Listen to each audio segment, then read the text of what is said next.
Good evening. Warm welcome to Gorki Theatre tonight. My name is Peter Kettner. I'm working at the German Foreign Office. Now the sound has gone for the interpreters.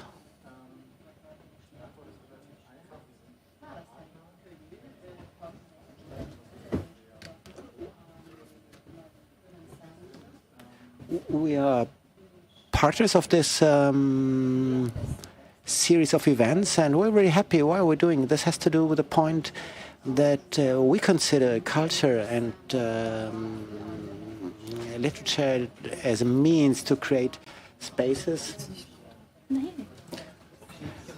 where people can discuss about ideas and further develop their societies. And we noticed that everywhere where these spaces are closing down and won't reopen, societies then maybe stop also developing in a dynamic way. They don't have the spaces anymore within their societies. And we think a sustainable policy also connects a kind of policy which connects people. And the idea behind is that within these societies, people are encouraged to participate in life, in social life, and in culture. And therefore, we consider that cultural education has to be promoted in order to further develop these ideas for us together with our partners. And so this is how this great series of events emerged, where we want to talk about these spaces of freedom and liberty of culture, and where we also want to push further a bit limits of administration, where we can find out how we can collaborate with foundations, associations, NGO, with people active in cultural life, and what kind of cultural political ideas might emerge. So this is the long explication why we have this series of events of Berliner Korrespondenzen, and we're happy tonight. I think we have a very exciting evening in front of us. And even though we will probably need our translation devices, I'm so happy that many different interesting people are here. And hopefully we have a lot of audience also online. And so I wish you just a very nice evening. Thanks to all who contributed to this event tonight. Ezra Küçük, Nino Klingler, and all the team of the Gorki Theatre. We're really happy that this was made possible, that you are all here, and that we'll have a fruitful evening tonight. Thank you.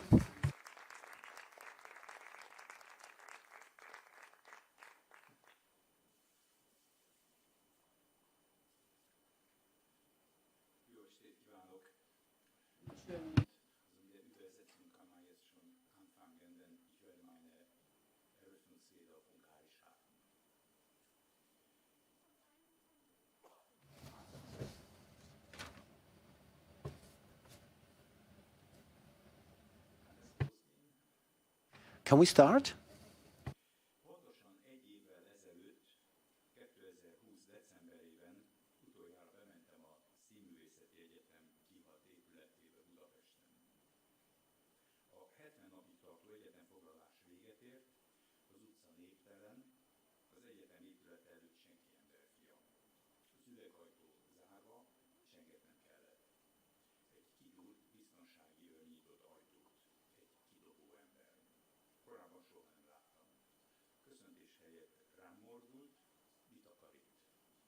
Még professzora voltam az egyetemnek, de már úgy kezelt, mint egy bűnözőt, akinek semmi keresnivalója nincs itt.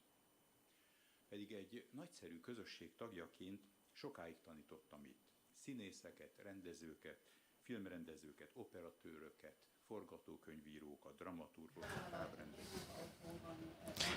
I had my students included actors, directors, camera operators, screenwriters, dramatic advisors, puppet theater directors, and filmmakers. Yet I resigned from SFE in February 2021 after 2 decades, along with 25 of my colleagues and numerous other staff members, because at that point it was no longer tolerable to work at a university where a state appointment curatorium had stripped the Senate of all rights since the previous autumn, continuously destroying what had worked so well for 150 years. In summer of 2020, the state university was converted into a private foundation. At the same time, we were presumptuously invited to make suggestions for the members of the future curatorium, which we did in a naive way. Among our suggestions were, for example, the composer Peter Edvers, the protagonist of the films Saul's Sohn, Geza Röhrig, or Balázs Kovalék, head of the opera master department of the August Everding Bavarian Theatre Academy in Munich. Needless to say, none of our suggestions was considered. Instead, the curatorium was filled with political commissars. The chairman was Orban's pet director Attila Vidyansky, who has been busy for years to ruin the Hungarian theatre landscape.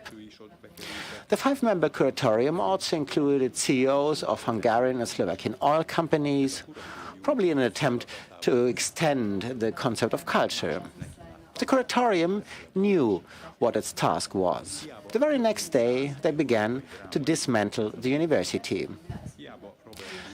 The protests voiced by more than 100 European playwrights like Robert Wilson, Kate Blanchett, Salman Rushdie, Helen Mirren, Stephen Frears, Peter Brook, and dozens of other theatre professionals were ignored by the Orban government, as was the constant criticism from the European Union. This system destroyed my career, but not only mine, but also that of many of my colleagues. The painful thing, however, is that the careers of hundreds of students were also destroyed. So why did I quit my secure job and choose an uncertain future and present? Because it was no longer justifiable that this curatorium, even before it officially began its work, imposed rules of procedure on the university that disregarded the centuries-old autonomy of European universities. It was no longer justifiable to watch how traditions of a century and a half were destroyed within weeks. It was no longer justifiable that political office holders preached the renewal of art with such a degree of cynicism. The last time we saw anything like this was in the darkest moments of the 1950s. It was no longer justifiable that the curatorium disregarded the demands of our several months-long strike, although even the pro-government court in Budapest judged the 101-day strike to be legitimate. And it was no longer justifiable that the new heads of the university did not defend the students and teachers against right-wing extremist vilification, but put them instead as a mission statement on the university's homepage. And it was no longer justifiable either, to speak only of my closer context, that the curatorium, for the first time in the 155-year history of the university, appointed an outsider as head of the theoretical education, someone who had never in his life had anything to do with film, theatre, or literature. At his last workplace, he taught neither Brecht or Kleist or Chekhov or Stanislavski or Beckett or Shakespeare, rather than how the media can best convey state ideology. That means how to make propaganda work. It is clear why he was appointed.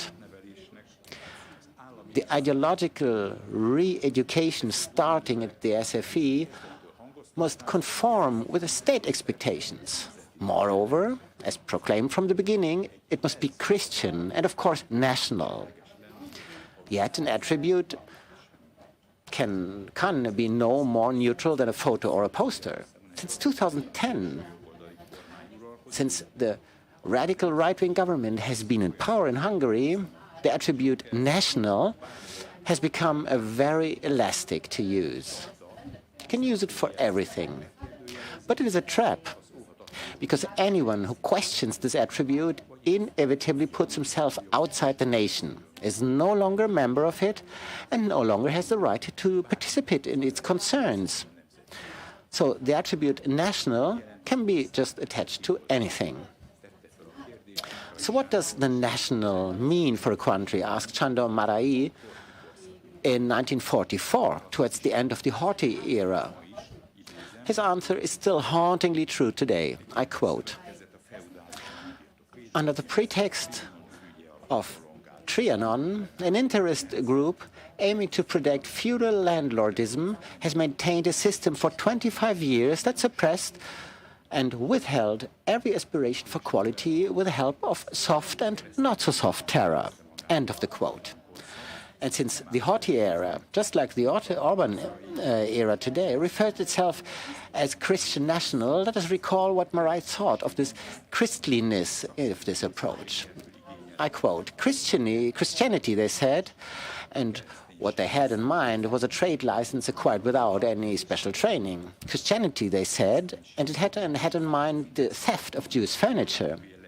Christianity, they said, and had in mind the intimidation of free thought, of the expression of a personal opinion. I'm a Christian, they said arrogantly, holding out their hands.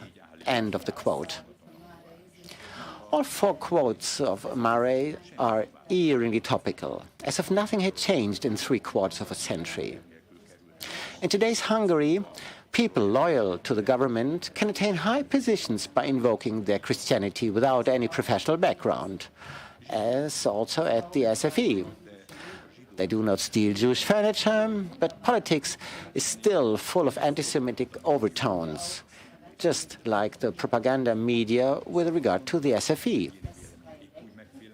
Free thought and individual opinion are equally intimidated, while freedom of the press is made increasingly impossible and NGOs are discredited. And just as the present system holds out its hands to the European Union by invoking Christianity, those in power find it only natural to plant loyal figures on the SFE leadership, provided these people are willing to do the dirty work. A new language is emerging in Hungary, dubbed by Viktor Klemperi as LTI, in which words are given meanings other than the original ones. The Central European University, founded by George Soros, Europe's most successful university, was expelled from Hungary, invoking the modernization of education. Vienna welcomed the CEU with open arms. The system of research institutes at the Hungarian Academy of Sciences was dissolved in the name of modernization. The largest independent news portal disappeared for reasons of economic streamlining. Under the guise of national consciousness, students today have to read the words of two war criminals, the notorious anti-Semite Albert Wash and the former Cross-Arrow member Miroy. The words of Imre Kertész, György Konrad, or Esterházy are no longer included in the curriculum. The appointment of the leaders of the University of Drama also aimed to strengthen national consciousness. The destruction of the Budapest SFE, which looks back on a 150-year history, and the appropriation of its ruins is a sad chapter in Hungarian theater history. And yet it is only a drop in the ocean, because what happened is only a small part of the whole system that is destroying other areas as well. According to the logic, whoever is not for us is against us. Those in power consider this to be a process of a reconstruction. And they strike out merciless when somewhere a small gap opens. No compromise, no willingness to negotiate, no flexibility. All or nothing. This is why I resigned from my job in February this year. Just by being willing to negotiate with them, I would legitimize this new leadership. Nearly 200 students and the teaching staff left the university, but they did not feel defeated. On the contrary, they emerged victorious. Within the framework of the so-called emergency exit program, they founded the association FreeSFZE, that not only supports independent teaching and learning, but also ensures that the students may graduate thanks to the solidarity of 5 European universities. I would like to list them here: Mozarteum, University Salzburg, Ludwigsburg, Academy of Performing Arts Baden-Württemberg, Warsaw Academia Teatralna, Academia Teatro Dimitri, Versio, Switzerland, and the Vienna Film Academy. On October 12, the Hungarian drama graduates were the first to receive the diplomas at the Mozarteum in Salzburg. Incidentally, the Diploma Rescue Program Emergency Exit recently received the European Citizens Prize of the European Parliament. The prize honors those who contribute to closer integration of citizens and member states. Why did the association FreeSFE receive this prestigious award? Because the students of the FreeSFE did not want to accept what is forced upon them. Instead, they want to take their destiny into their own hands. It is the freedom and intellectual independence of these students that gives us hope, as well as their tenacious commitment to this vocation, their talent, their humor. It is they who have grown more mature in the past year in contrast to the leadership imposed on them. They are the ones who have been able to turn the injustice they faced into a source of creative energy while the ground was cut from under their feet. And they will be the ones to whom the public will applaud in 20, 30, or 40 years. They will be known everywhere. They will keep the great tradition of Hungarian drama and film art alive. They will be the ones that the younger generation asks for autographs, a generation to whom the names of today's occupiers, who will then only be a shameful footnote in the history of Hungarian theater and film, will mean nothing. Thank you very much.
Egyetem hallgatói és sztrájkbizottsága egyaránt elutasította az SZFE általános rektorhelyettese és kancellárja által tett komplex ajánlatot. Dr. Sarka Gábor kancellár október 8-án reggel az SZFE Vas utcai épületében megkezdi a munkáját, annak érdekében, hogy biztosítsa az egyetem működőképességét, felelősséget vállalhasson az ott dolgozók munkakörülményeiért, és intézkedhessen a bérek és egyéb juttatások kifizetéséről. Novák Emil, Sarka Gábor. Tehát igazából nyilvánosan megmondták azt, hogy itt holnap reggel balhé lesz és konfliktus. Nagyon-nagyon szeretnénk hangsúlyozni, hogy itt kell lenni, mert most valós veszély fenyeget minket. A holnapra úgy készülünk föl, hogy tényleg minden kapunál többen legyünk, és azon fogunk igyekezni, ugye, hogy még a múltkorinál sokkal flottabbul, performatívabban és békésebben, szerethetőbben adjuk meg ezt a helyzetet. Szerintem igenis tanárok és dolgozók ugyanúgy ott vehetnének velünk részt ebben a láncban, hogyha arról van szó, nyilván, hogyha szeretnének.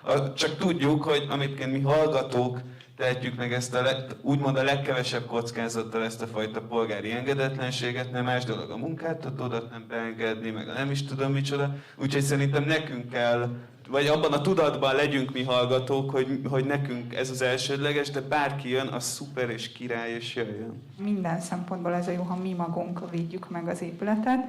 Ez a mi dolgunk, a mi ügyünk, bejut ide a szarka. Nehogy itt valaki tettlegességig fajuló dolgot csináljon véletlen, mert akkor vége. Mindenki felnőtt ember döntse el, mint dolgozó, mint egyetemi polgár, hogy akar-e jönni, kockáztatja a dolgait, avagy sem. Itt nagy kézrázások vannak, semmi akadálya, szerintem jöhet bárki, aki polgár. Jó. Akkor legyen szíves, jöjjön velünk. Ezt hagyják abba most, jó? Hagyják. Jó, egy kicsit óvatosabban, jó, mert meg fogják sérteni a kollégájukat, az meg senkinek nem lesz jó. Semmi értelme nincsen. Nem szabad. Baja lesz a hölgynek, látják, hogy engedje el. Vilafáj. Hatósági személyelni erőszak bűncselekménye miatt fogjuk előállítani. Igen. Jó. De most ez alatt gyakoroljuk azt a fegyelmet, amit majd ott fogunk gyakorolni. Nagyon jó. Ne umáljunk, ne kérdezzünk, ne viccelődjünk, ne legyen meg az most, amit holnap majd csinálni kell. Szuper, nagyon jó. Ez már komoly dolog. Ne csináljon magának nagyobb problémát, hölgyem. Akkor ronybabává válsz. Na látod? És elhúzzuk. Igen, tehát így fogjuk elvinni. Tök furán éreztem magam attól, amikor te a Szárka Gábort szimbolizáltad, és egyedül jöttél. És azon gondolkozom, hogy az kommunikációs szempontból ez nekünk nem egy ilyen kicsit ciki dolog, hogy valaki egy darab ember jön, és mi láncba verve várjuk őt. Megtagadja, hogy átadja a személyigazolványát, lakcímkártyát? Nem. Nem tagadja meg. Ne akadályozzák a rendőri beavatkozást. Jó? Jó, hölgyem, ne rúgdossa a kollégámat, jó? Legyen szíves, mert az nem játék már, tudja? Nem játék. Jó? Oké? Köszi. Vigyétek akkor a hölgyet. Egy határon túli magyar Jó? Jó, engedje el, legyen szíves, ne törje ki el a kezét. Kiváló. És akkor most személyi lakcímkártyát. Most már oda, hogy akkor börtön. Köszönjük.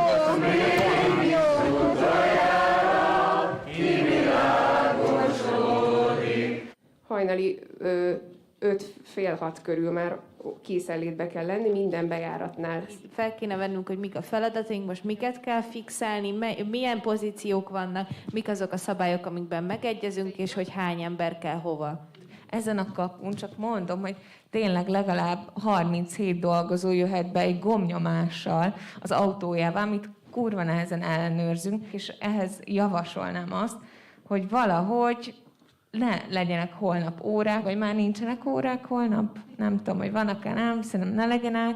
Most azt szeretném, hogy az itt levő embertömeget felosztani az összes kapura, és onnantól ők el tudnak kezdeni csapatban dolgozni, és utána ott ki lehet jelölni a vezetőket. Hogyha még így előre akarunk haladni, akkor kéne valami megoldás, nem tudom, Júli, de most, hogy kicsit szerintem az van, hogy félig moderálsz, félig viszont menedzseled a dolgot, és egyszer csak bedobsz egy javaslatot, hogy akkor legyen ez, vagy legyen ez, és hogy ezzel így nagyon nehéz menni, hogy akkor, hogy valahogy inkább a dilemmákat, vagy nem tudom, valahogy be kéne dobni, hogy akkor most döntünk erről, csak hogy ne, tehát hogy neked most nem kell eldönteni, és akkor vagy érted?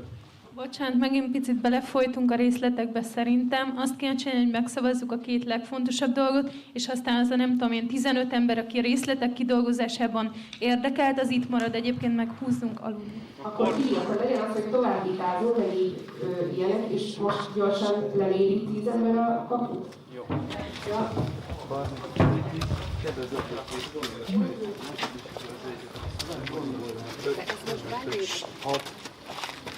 Még kell legalább 3. Maradj ott, 7, maradj úgy, menjetek oda. Várjátok, ez most belül.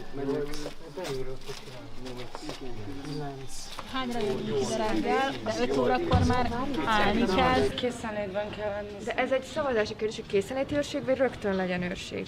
Mind a kettőre hangzottak el érvek, ezt szavaztassuk meg az elején. Azért eléggé a készenléti. Csak az van, srácok, hogy meg fogjuk látni, hogy holnap 5-kor hány ember van itt. Tehát ez egy konkrét dolog lesz, erről hiába döntünk, mert vannak emberek, akik valamit, tehát ez egy konkrét dolog lesz, és meglátjuk, hogy holnap hány ember van itt, és azokkal elkezdjük, és napközben ezeket a gyakorlati... találni, hogy hány legyen itt. De és hogyha nincs... Mindenki legyen itt. Az a lényeg, hogy mindenki legyen itt, geci nagy para van. De az 20. És a két sor az 20? Két sor, 20. Mit nem értesz, Vilkám? Mit? Hogy kinek nyitjuk ki reggel a kaput? Aki itt dolgozik, annak. Igen, bejön és az hogyan kocsival. szűröd, ha nem áll kint senki? De itt lesz az őrség, a alapból is itt van, 6 fél. Kint. Az meg még Kettő ember hiány. Meg most miről beszélsz, Barnabás? Azt sem tudod, miről van. Kint, és ő hogy igazolja? Én azt mondtam, azt, hogy emlékszel, hogy tök nagy erőnk van az, hogy bent vagyunk. Nagyon para, mert ennyi ember Miért nincs ez a két iszonyat fontos dolog megszavazva, amit kellenek az emberek hozzá? Az egyik az, hogy felosztva legyen, tehát kín valamennyi, vagy mindenki kín, ezt meg kell szavaztatni, a másik pedig, hogy a Rákóczin legyünk-e. Ezt a kettőt le kellett volna már nyomni fél óra ezt a szavazást. Egyértelmű. De szavazzuk meg! De ennek is vannak ilyen altfajai, nem? Hogy most akkor akik kint vannak, belőlük fog alakulni a lánc, vagy akik kint vannak, azok riadóztatják a bent lévőket. Ez a megerősített törzség. Igen, az a megerősített törzség, az a megerősített törzség, hogy kint van 6 ember és riadóztatják. A másik, amikor gecire ott van az X ember, akinek ott kell lenni. Srácok, mi történik? Vagy full team? Fórum előkészítés történik. Beleszólsz, hogy mi történik, itt ez nagyon destruktív. Mondod, de itt áll 600 ember. De meg értünk, hogy Figyelj, visszajöttök? Most már operatívabban tudunk haladni. Kérlek, gyertek vissza, nagyon fontos. Nyugodj le. Szóljunk ki az ajtódlalók. Mindenki üljön le, fogja be. Most álljon fel az az ember, aki arra szavaz, hogy megerősített őrség, rotálódás, riadórendszer. Oké, eldőlt, köszönjük. Ki lesz itt ma hajnal 5-kor? Tegye fel a kezét. Ezt valaki megszámolja, aki nem én vagyok? Vagy számoljuk meg magunkat, jó? Jó. 1, 3, 8, 3, 14, 13, 15, 17, 19, 21, 22, 23. Vége a fórumnak, köszi szépen! Találkozunk fél 11-kor később. Gyakorlatilag amiket mi csinálunk, tüntetések, ott mi egy erőt mutatunk, egy belső erőt. Itt ebben a dologban az erődemonstráció része az maga az, hogy kiállunk. A szöveg, amit mondunk, az legyen szerintem végtelenül alázatos, végtelenül udvarias, és egy ponton se lehessen azt mondani rá, hogy ez bármilyen fajta erőszakot tartalmaz, vagy bármilyen fajta keménykedést tartalmaz. Valószínűleg bele fognak kötni, hogy akkor te vagy a szóvivő, vagy te vagy a vezető, és akkor tök jól rá lehet mondani, vagy válaszolni, hogy nem, nézd, itt van Gazsi, ő is el tudja mondani, és akkor elmondja. A másik, amit még neki lehet mondani a kancellárnak, hogy de mégis kivel tudok mikor beszélni, soha senkivel, de nekünk a Palkovics miniszter úrral kell beszélni jelen helyzetben, és nem a kancellár úrral, hiszen nem tud segíteni rajtunk. Hogyha valamiért és valamilyen módon a Szarka esetleg magával hozza a Palkovicsot, őt magát nem hívjuk be, de most nem. A világ nem így működik, emberek időpontot kell, hogy egyeztessenek egy tárgyalásra. És állítok oda a minisztériumba, hogy most tárgyalni akarok. Most azt érzem, hogy ha én még egy 10 percet ülök, akkor holnap nem fogok tudni semmit se csinálni.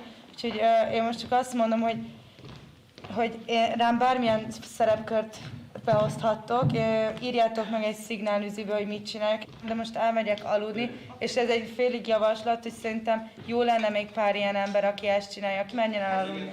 Mire lehet szerinted számítani, vagy milyen jellegű felbújtásra, vagy nem tudom. Nekem ez nem világos, ez az egész. Aki bent van, az megpróbálja beengedni valahol, meg arra is, hogy együtt jön Mert én a Novál Kemény elé minden további nélkül odaállok, de hogyha oda jön a vecsernyés hozzám, attól én be fogok fosni Mert hogy ezt így több bevallom, hogy... Neki nem ismer. De nem azért fosok be, mert ő egy olyan ember, akitől fosni kell, hanem azért, mert ő a mestertanáromnak a mestere. Oda kell színházasságot küldeni, akik még életükben nem lehet. Van sok ember, aki ezt elvállalja. Ki lesz az, aki ezt kiosztja? Igen, van egy javaslatom. Javaslatom. Az van, hogy szerintem minden helyhez ki kell jelölni most egyáltalán. Kvázi civil ruhások, őket fogja elkapni a szarka, meg a rendőrség, meg mindenki, hogy te vagy itt a főszervező. Bálint, légy szíves, tartsd be, hogyha nem rátok választunk mindenhova egy embert, aki holnap értelmesen tud, vagy 2 óra múlva értelmesen is gyorsan tud beszélni. Én az autonómiáról is szeretnék vitatkozni. Oké, ezt most lekeverem hosszú közé, de engedhetjük szerintem. Engedjük el, mert nagyon sok kérdés fel fog merülni, és nem fogunk ma aludni igazából, vagy max. 2 órát, vagy mit tudom én. Szerintem csak beszéljünk meg mindent, és bízzunk egymásban, hogy fontos dolgokat mond. Ez az ember nem érti azt, hogy ennek a közösségnek nincsen vezetője, és ezt meg kell neki mutatnunk fizikálisan is.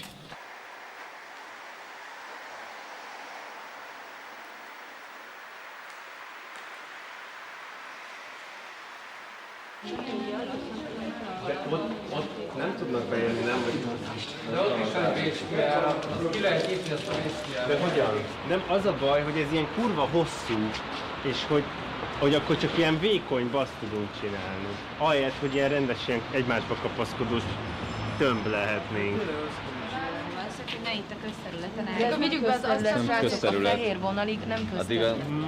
Jó, csak mindenképp ráadásul itt van ez a kordon, még a kordon elé. Srácok, most megint több párbeszéd zajlik. Nem kell összekötni, hiszen ott úgy sincs semmi. Szerintem azt kéne csinálni, hogy amikor jön a szarka, akkor alapvetően úgy feltölteni az egészet, hogy így, és a következő sor pedig az ülősor kezdi el feltölteni onnan. A belső rotálódó emberekből 2-nek ott kéne állnia belül, aki szintén a belső rotálódó embereknek tud szólni, hogy itt próbál beszakni. Tudom, hogy gáz van, jó?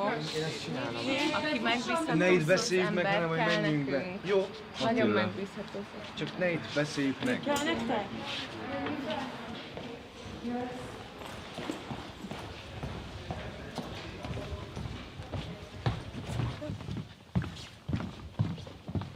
Az van, hogy a dolgozóknak van egy ilyen kód a telefonjukon, amit a felhívnak, automatikusan kinyílik az ajtó. És 5 perc mire kinyílik, 5 perc mire visszacsukódik. De azért mondom, hogy egyrészt ott van 2 ember, aztán és akkor ide kéne kurva sok ember, hogy úgyis elálljuk az ajtót. Nem tudom, hogy egy kocsival itt lennének. Tehát csak az a baj, hogyha szarka jön, és neki nyitják ki, neki nem kell 5 perc, tehát akkor kinyílik a rés, és ő már benn van. Szóval nem ilyet nem. Nem tudom, talán szavazzuk. Létezget, hogy honnan kaptam a kibebasznak Ki? Szóval ne válaszolj. Ne válaszolj. Nem válaszolj. Mit terrorizál, bazd meg? Ne téged terrorizáljon. De Viola, ezt muszáj, tehát ez fog történni. De akkor, ha nem bírjuk, akkor álljunk ki a lencből és menjünk haza, mert ez fog történni. Ide fognak jönni ezek az emberek, és nyomasztani fognak. És Viola, ehhez jogunk van, ezt polgári engedetlenségnek hívják, ez az ellenállás. Álljunk egymás mellett, mert egyszerűen egymást tudjuk erősíteni egy ilyen helyzetben. Ne énekeljünk az izéknek, a provokátoroknak. Semmi értelme. Ott az a legjobb, hogy csöndben maradunk végig. Igen, de most még csak 7:30 van, 2 óra múlva 7:30, 8:30, és akkor még mindig sehol nem vagyunk.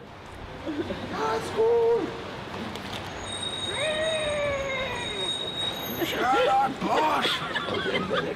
Térj vissza a sötétségbe. Nem lesz több hajnala az SZFE. Az emberek ideje lejárt. Eljött az orkok ideje. Visszavonulunk virágsztirékkel.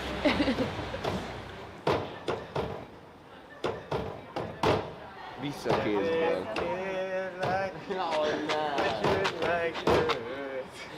Megint egy kicsit fegyelmezetten, hogy az új embereknek ugyanúgy el tudjuk mondani, és nekünk se átudát is. Végig.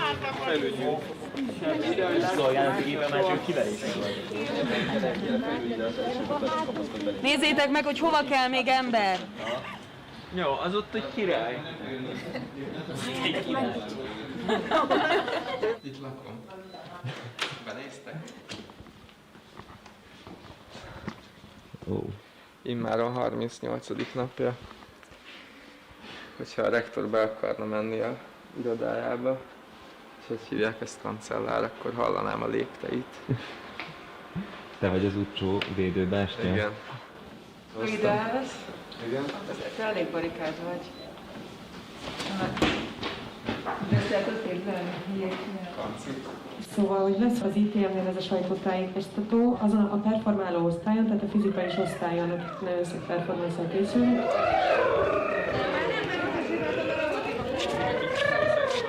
Most ne csináljunk azt.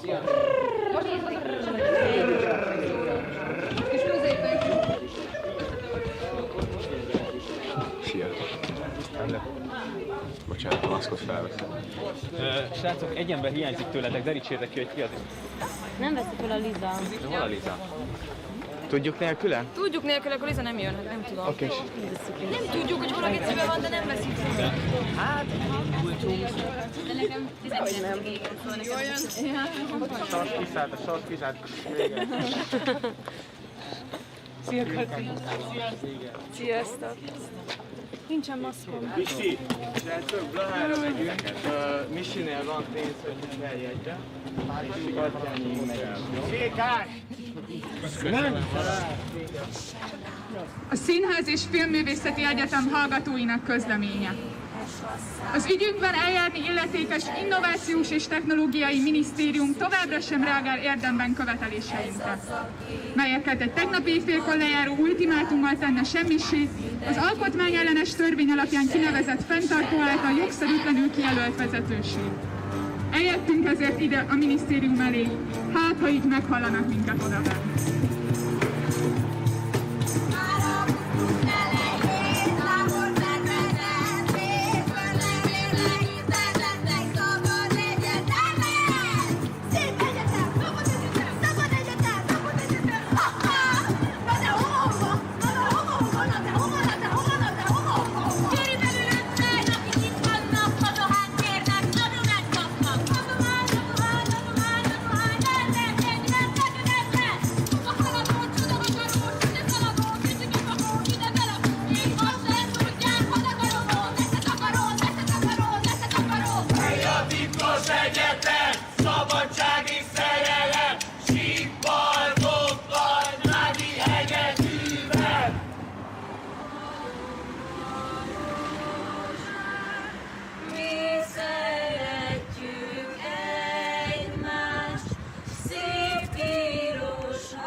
Gyere hátrébb! Ó, ne! Jó, menjünk hátrébb! Ó!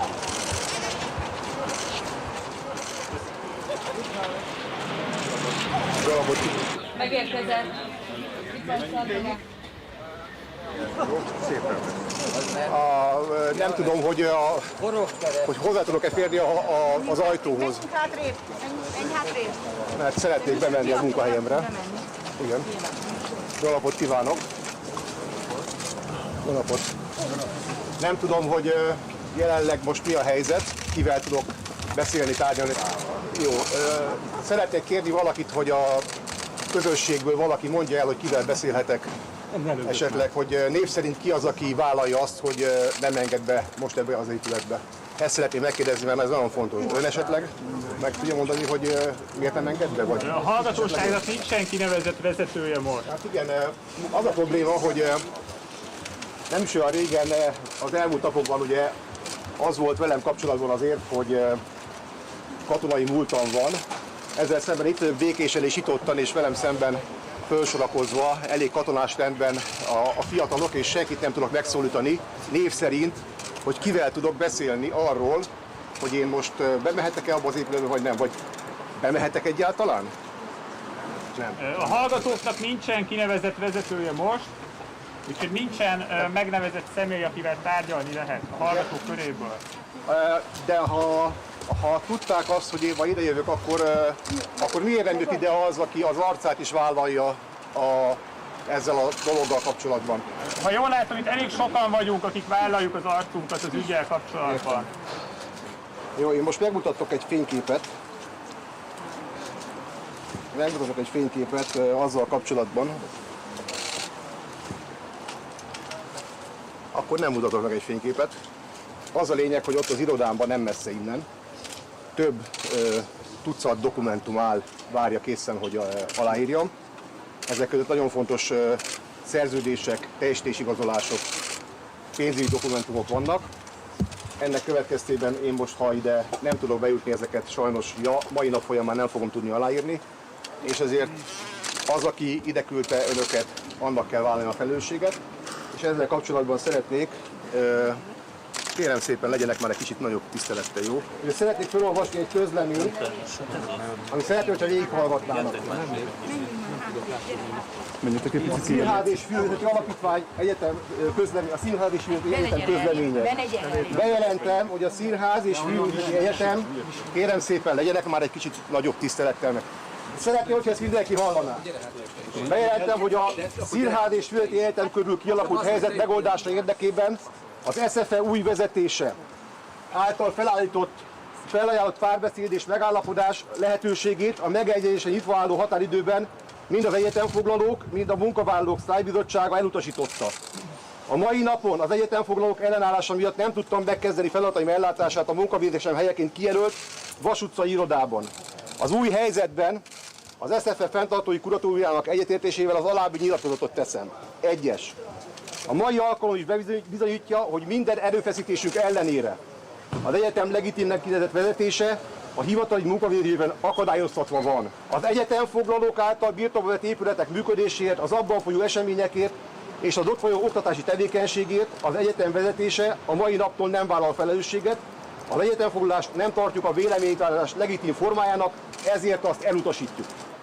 Miután a jelenleg folyó oktatási tevékenység tantervi megfelelőségét és tartalmát hivatalosan felügyelni és igazolni képes vezető október 1 óta nem tartózkodik az egyetem épületében, ezért az SZFE vezetése nem vállal felelősséget az oktatás szakmai tartalmáért. A felajánlott párbeszéd és együttműködés lehetőségének az egyetemfoglalók által történő merev elutasítása miatt most felhívást intézünk az egyetem valamennyi polgára, hallgatója, oktatója és munkavállalója felé, hogy legyenek részesei ennek a megújulásnak. Az egyetem új oktatási vezetése elkötelezett és kész az SZFE szakmai munkájának vezetésére. Az egyetem adminisztrációs és gazdálkodásáért felelős új kancellárja az elkövetkező időszakban szervezési készségét, diplomáciai és felsőoktatási tapasztalatait, jogi és igazgatási tudását egyaránt a színház és felsőoktatási képzés megújításának szolgálatába állítja. Budapest 2020. október 8. az SZFE újonnan kinevezett vezetői. Mi újonnan szeretnénk felolvasni azt a 10 pontos követelményrendszerünket, aminek teljesítése a feltétele ahhoz, hogy beengedjük ide az általunk illegitimnek tartott szerveket. Elutasítjuk az egyetem modellváltásáról szóló törvényt annak jelenlegi formájában. Elutasítjuk a kuratórium és a felügyelőbizottság kinevezésének módját, így a jelenlegi kuratóriumot és felügyelőbizottságot is. Elutasítjuk a fenntartó által elfogadott alapdokumentumokat. Elutasítunk bármilyen önkényesen kinevezett új vezetőséget.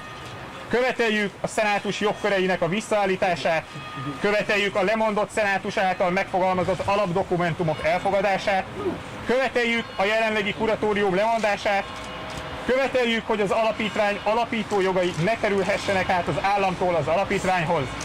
Követeljük, hogy az állam ne vonulhasson ki teljesen az egyetem finanszírozásából. Köszönöm szépen. Ugyanígy szeretnénk felszólítani.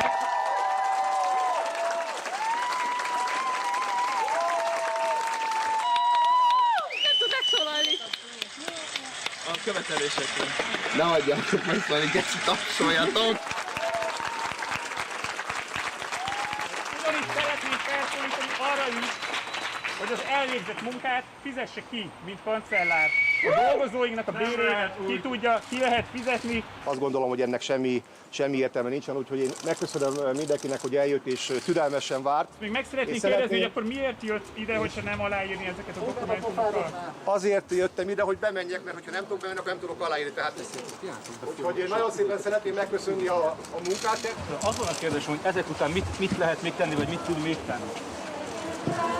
Titkosan kezdődik, hely a titkos egyetem, titkosan kezdődik, mégis utoljára kivilágosodik, mégis utoljára kivilágosodik. Hely a titkos egyetem, titkosan kezdődik, hely a titkos egyetem, titkosan kezdődik, mégis utoljára kivilágosodik, mégis utoljára kivilágosodik.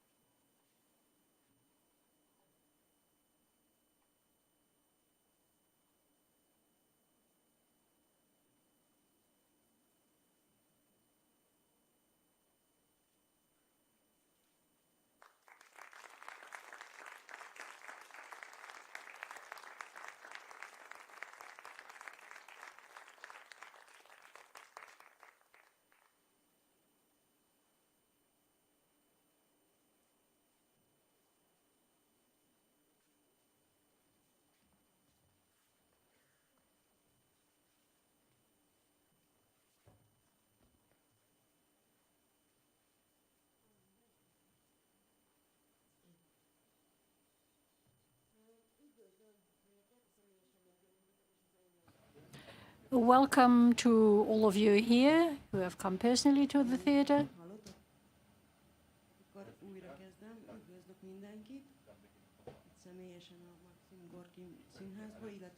Welcome to all those here in the Maxim Gorki Theatre and those watching us online. This is the second episode of the Breakup series held in the context of the Berliner Korrespondenzen series. It was organized together with the Allianz Kulturstiftung, the Gorki Theatre, Berlin's Humboldt University, and the Foreign Office of Germany. And the purpose of this series is to discuss diversity in the political, cultural, and scientific field. It is for the first time that the organizers suggested to show also documentaries during the panels. You saw the one that we selected for tonight. It was made for the purpose of discussing diversity. I'm Anna Faur. I'm one of the filmmakers behind the film. My co-authors are present here in the theatre, and I'd like to welcome them separately. Something for the organizational aspect. The conversation will be in Hungarian. I will talk Hungarian to the people here on the stage, but those watching us online have a chance to follow the conversation in English. For the online viewers, we provide English translation, and the link can be accessed below the description of the event. A beszélgetés végén a jelenlevő közönségnek lehetőségre lesz kérdéseket is feltenni. Then at the end of our discussion, all those present here will have a chance to ask questions. I would actually encourage you very much to do so. So who are the panelists tonight? Először is Dalos Györgyöt, aki... I'll start with György Dalos, who is a historian and writer, and participated in a number of opposition movements in Hungary for many years. Then the puppeteer and teacher Csató, who was the chairman of the strike committee during the strike and is now the chairperson of the FreeSFZE. And Kornél Mundruczó, who is one of the most important theatre and film directors of Hungary. And I would like to start the discussion directly now. Kata, the first question goes to you. What you just saw in the film is an episode of those 71 days of the strike that was started in the autumn to express our rejection of the changes at the university. And perhaps it would make sense if we all put it into a larger context. Perhaps you can tell us a few more details. Thank you very much. I'd like to welcome you all as well. Well, I try to be very specific and not go back too far. Although I have to say that we have a number of forerunners some 2 years ago, but in 2019, in November, something happened. That was a kind of a warning call for us at the end of a democratic process where the Senate and the students elected László as rector of the university, but the ministry didn't agree so that he couldn't start to work. Instead, he was just allowed to be the deputy rector, and in administrative terms, this was a rather strange thing. For months, the university tried to exchange letters with the ministry and the prime minister, but there was no response and we were never given any answer. That was in November 2019. In February 2020, we learned from the media that the new model to be introduced would now start. So our university together with 4 others would be participants in the model. That came as a shock, because the SFE is the smallest university in Hungary. We are talking about 350 students and a handful of professors and other staff members, perhaps 50 employees and 50 freelancers. There was no argument at all for making such changes. And together with the other universities, our leaders, our management tried to open a dialogue, to talk to the competent authority, but we didn't get an answer at all. And the few words we did receive, it meant nothing. Then the leadership of the university decided to make the whole process transparent and inform all the students regularly about what is going on, how many emails we wrote, whether we got an answer or not. So I'm talking about February 2020. In May, we were informed that 3 other universities won't be subject to the new model, but the Art College and the Theatre and Film University would be reformed. During the summer, all administrative processes and legal changes were made, and the new leadership had to bow to them. Then COVID hit. It was the first wave, and it was extremely difficult to keep life up, keep teaching up, and to impose the model and make all the changes turned out to be impossible. In that situation, the students started to contact various experts to find out in what way they can use their legitimate rights. What are they entitled to? What are their duties? Have they a chance to offer resistance? What are their duties, or what are the duties of the university vis-à-vis them? On the 31st of August, the Senate resigned, and on that day we got an invitation saying, well, the Senate of the university has resigned. The reason given was that the new structure will come into operation now, and the Senate will help to get the administrative things under control. It couldn't work that way because those responsible for the changes were not willing to have a dialogue. And no one was willing to offer any help with the mere administrative renewal. As I said, it was the 31st of August, and then the students decided to occupy the university. The staff learned from the media that the students took over the university and that they had decided that they would only let the staff members working there into the building, no one else.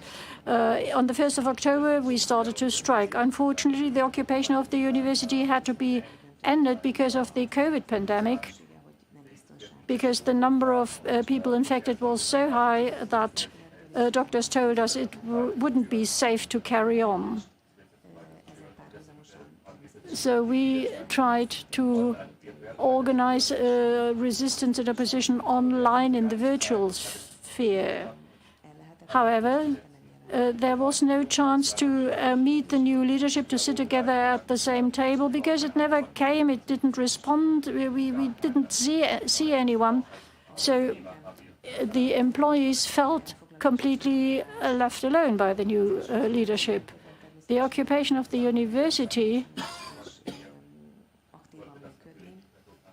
was no longer a transparent affair after so many things had happened. However, in January,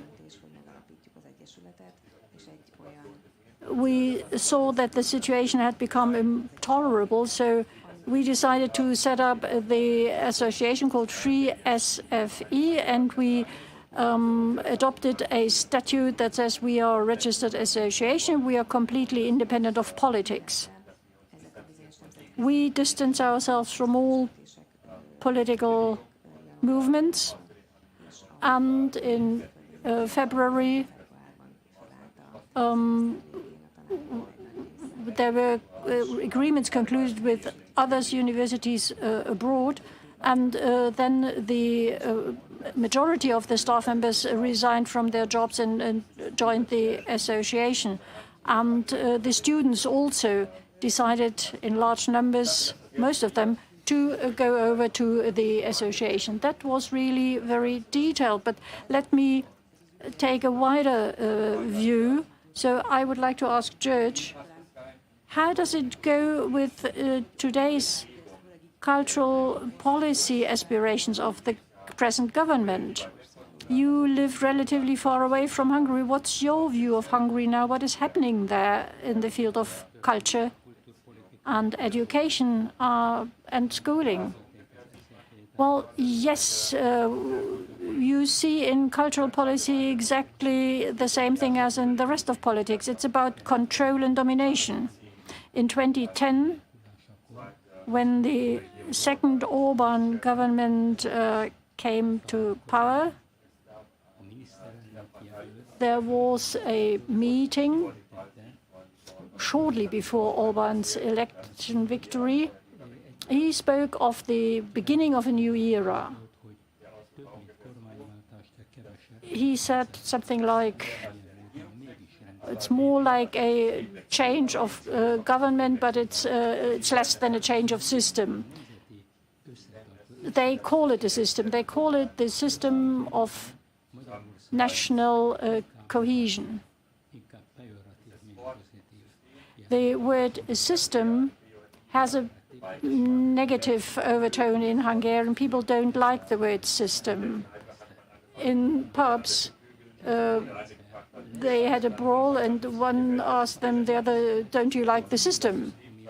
So the system, speaking of the system in 2010, meant that everything that had happened over the past 20 years, that is the dissolution of the old system and the development of democracy, now in 2010, something entirely new would start, a new style, a new system. All that will be new. Orban also said that we have ended the chaos of the past 20 years, which in fact was democracy, even though it was not perfect. Anyway, he also said, and very few listened, that there would not only be new methods, but also an exchange of the elites. Because in his opinion, the cultural elite of Hungary has failed to do its job. Instead, the elite should be replaced, which is easy to say, but not so easy to do. Because most countries don't have several elites. And then in culture, something strange happened.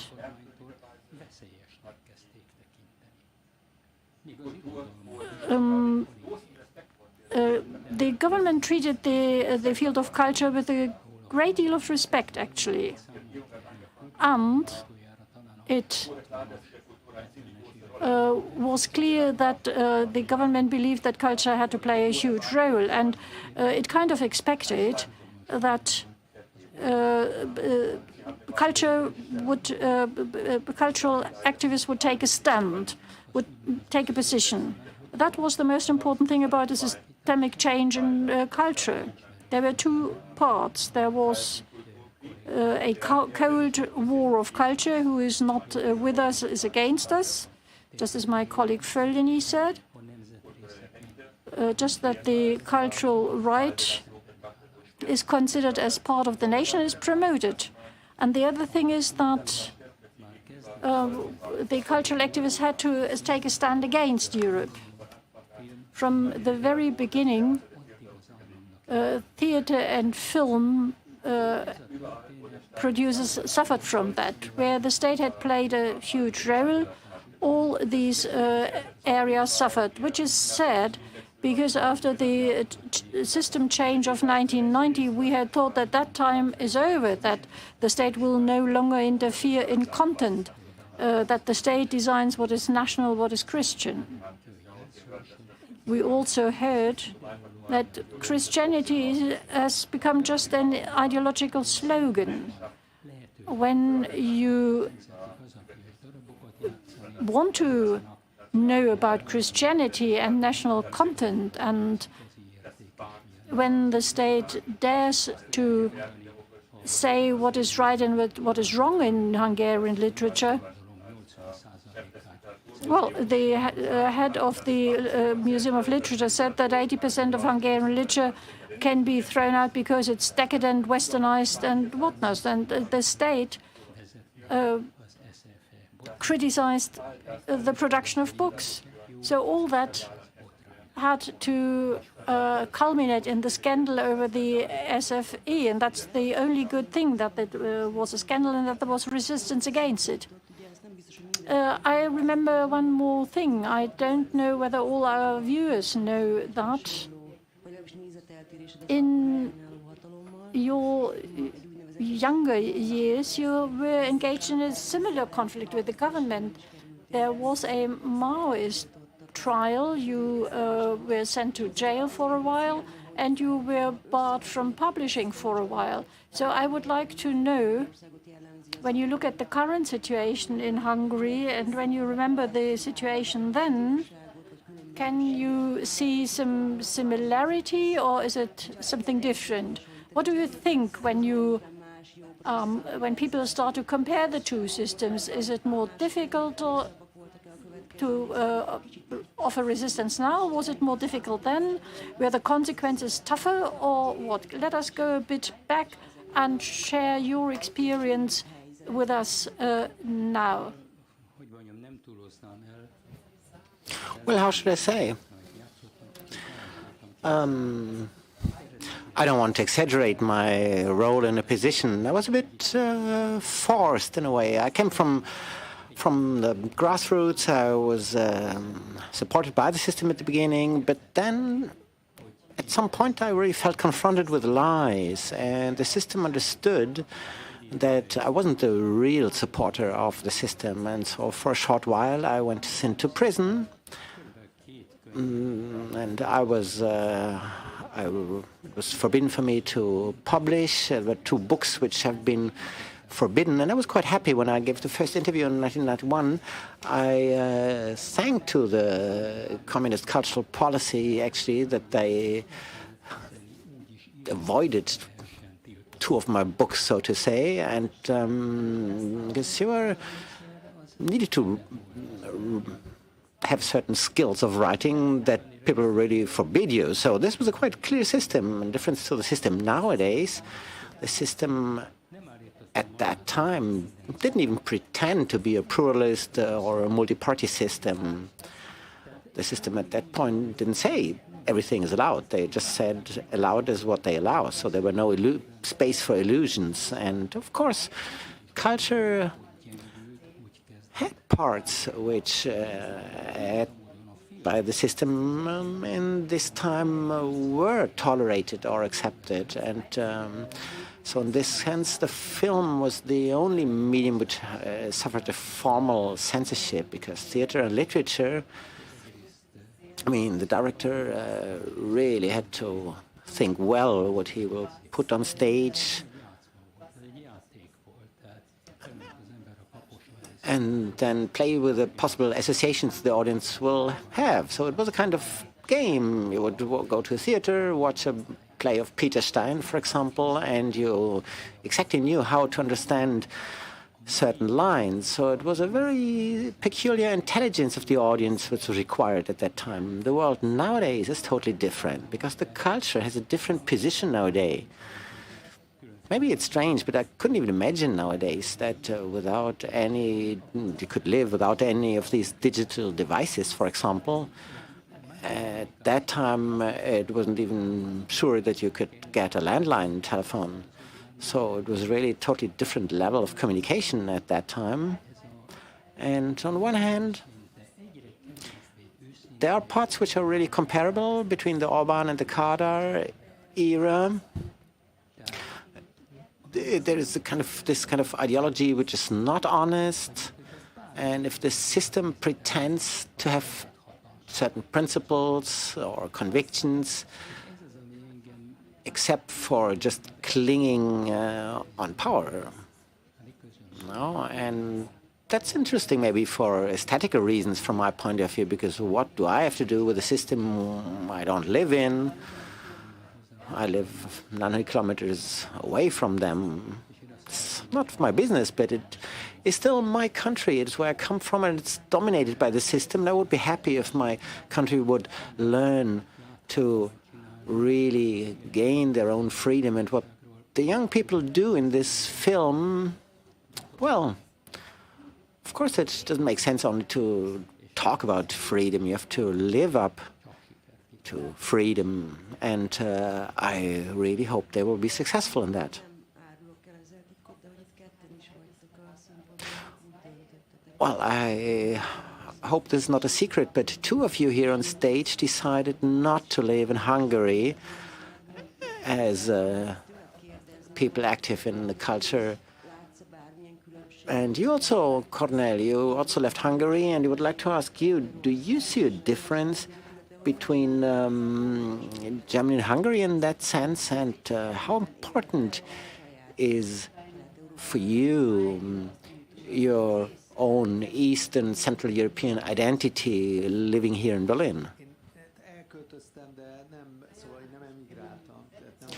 Well, I moved away, but I certainly not immigrated.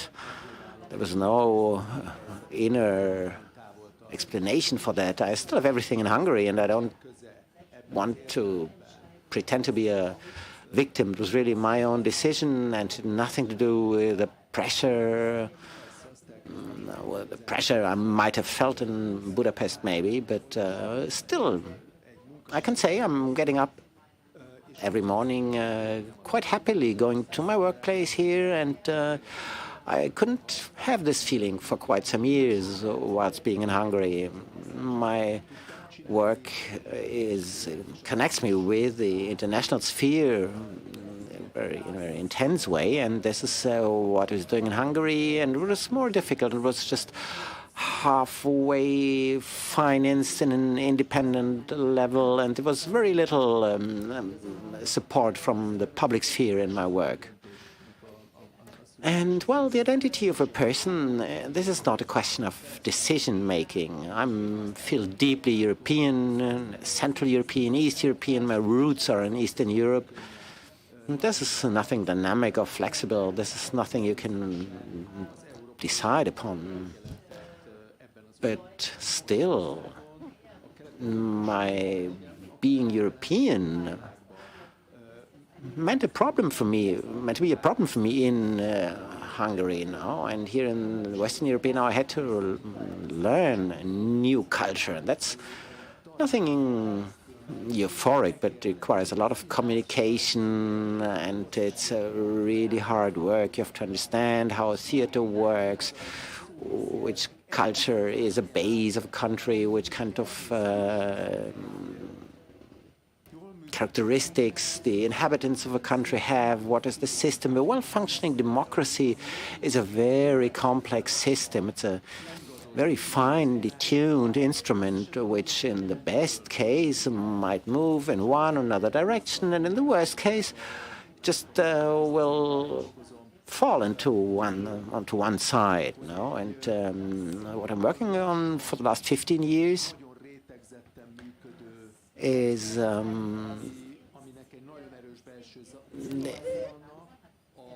that I found out the system here is very slowly, it's a multi-layer system, a lot of internal mechanisms, and the first level it's really open and you're welcomed in the country, but on the second level people strongly expect that you learn the system, that you become part of the system, and if you're happy about that, then it's something positive. If this is difficult or if you don't manage, then it's something negative, of course. And just the way I am and what my personality is like, I can be very flexible indeed. And if it is necessary, I could maybe give up my own convictions for a compromise. And so, well, to keep it short, I'm fine here. But of course, this country also has its problems. And these problems are also complex and sometimes a bit more hidden than our problems, and therefore they are more difficult to read.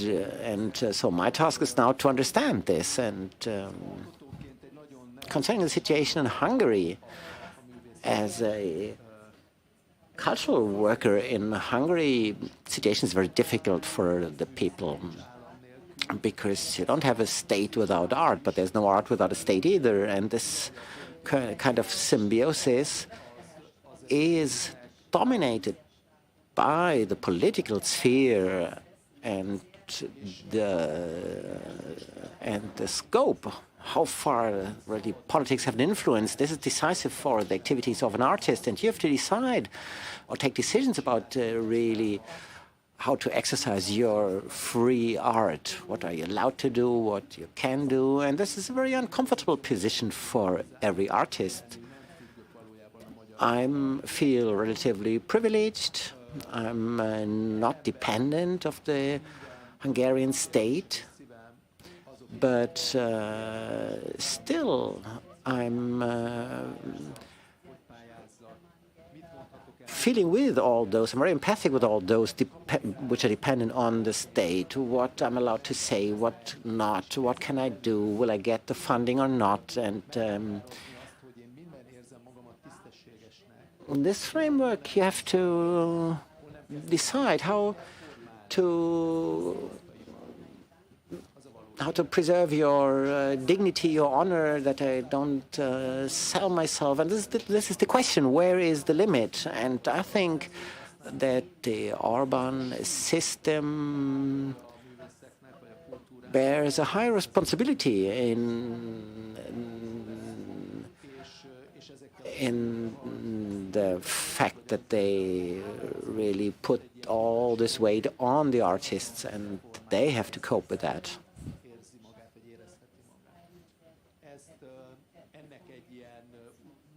And the result is a very complex situation and a very deformed situation. The SFE was a stronghold of our system. It was decisive for me and for my life and for my doctorate thesis, which I just didn't finish because I was too lazy.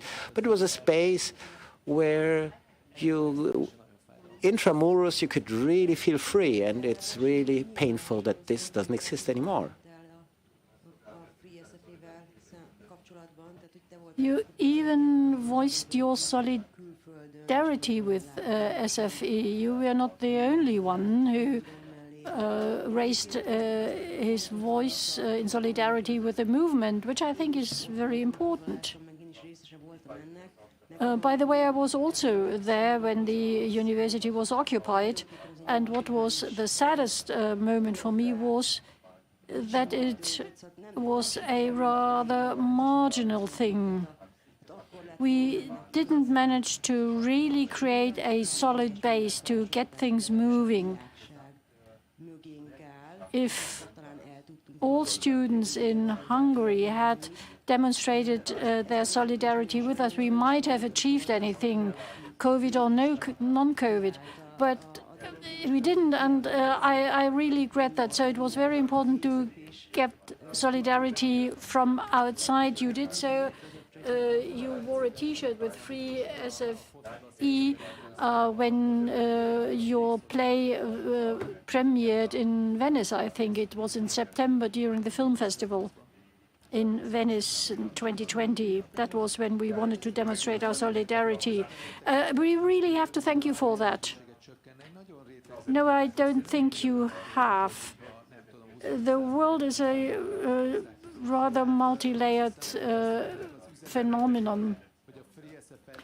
It no longer works as it did in the last century. So the message today, the knowledge that something like FreeSFE exists means a lot. It's right, it was an illusion to expect all students to stand with us. We live in a much more polarized world than in the past, and the Cold War that is raging at home in our country makes it impossible for everyone to rally behind a cause like ours. But the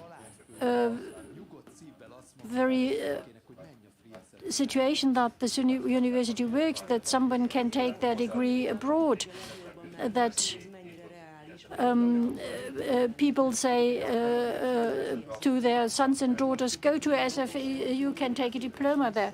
So Kata is probably able to tell us much more about the potential future of the university beyond the possibility to take a degree there. Do you think university life can be maintained? I'll speak about that in a moment, but I have to contradict both of you. I think we are talking about different things here.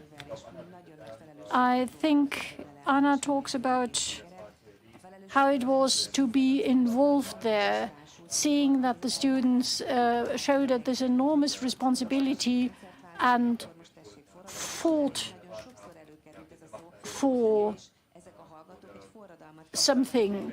either unleashing a revolution or bringing about a system change or whatever. But then the students were expected to be the pioneers of a revolutionary movement. Other universities should be addressed in the provinces, for example, to include the others as well. And of course, there were lots of activities, but students increasingly got afraid. And this is where you are speaking at cross purposes. There won't be any major changes because society is unable to set free such an amount of energy to move things forward. And I don't think that it was actually the purpose of the movement. It would have been the worst script if we had a revolution in the end. But back to what Kornél said. It's really extremely important to get a response from all sorts of people in all sorts of places. And this is important. People know of us, they support us, and they don't bring us down. And we didn't get the buildings back, we didn't get the property back, so we had to find new rooms to set up our program. It was not a defeat, even if it looks like one at first glance.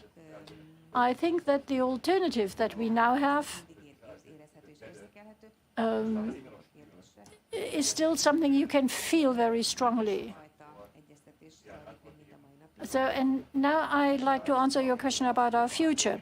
Well, a lot of negotiations take place in the background, and apart from the one we showed you, talking to the Fidesz government, we try to talk to others. We need to have a clear legal foundation. We needed to find universities and colleges to find out how our education program and the degrees could be made compatible. So it was a real difficult legal process. However, the approval we got, namely that the students who study under the emergency exit program suddenly saw light at the end of the tunnel. Now we have applications from very many students. They want to start studying with us, but since we are a civil association, we are not entitled to hand out diplomas. We are not entitled to open the university to new students. This is what we are in negotiations about now. How can we set up a structure that enables us to accept new students, to issue diplomas, if not in Hungary, then perhaps abroad, and how else we could develop. This is an even bigger challenge than the ones we had to meet before. We want to continue to work with our foreign partners and hope to bring about real university life. We want to become independent of these difficult administrative processes that hit back at our students. They should study and not worry about administration. So in fact, you are an optimist by and large as far as the future of the SFE is concerned. By the way, I think that the future of FreeSFE is not independent of the political situation. György, what's your opinion? Well, I'm 70 now. I'll have another 40 years. That will be 8 government mandates. So there are opportunities. There's hope for change. However, I think the future will not come, the future we want will not come very soon. So the student protest at SFA is larger than the sheer numbers that were involved in it. In 1977, the democratic opposition